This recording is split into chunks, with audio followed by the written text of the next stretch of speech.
د نیوز پریس چینل لیدونکو السلام علیکم. ستړي مشئ، پام وکړئ تازه لاندو مهمو خبرونو ته. کابل کې د پرونۍ چاودنې له امله د وژل شویو شمېر 14 ته رسېدلی. د کابل د هوایي ډګر د پوځي برخې په لومړي کارول کې د پرونۍ چاودنې له امله د وژل شویو کسانو شمېر 14 او د ټپیانو 18 ته ورسېد. الجزیرې ویلي چې د طالبانو یوې سرچینې هم د مرګ ژوبلو زیاتېدا تایید کړه. پرون د دې چاودنې په نتیجه کې د وژل شویو کسانو شمېر 10 ته نه ښودل شوی و.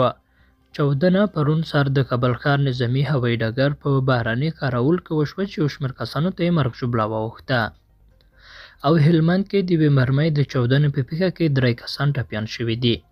د هلمند په کجکي ولسوالۍ کې نن سهار د یوې ناچاودېدلې مرمۍ په چاودنه کې 3 تنه ټپیان شول.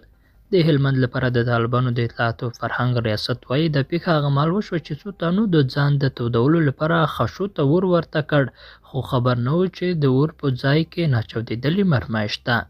تېره اونۍ هم په هلمند ولایت کې د ماین په چاودنه کې 2 ماشومان وژل شوي او 1 ښځه ژوبله شوې وه.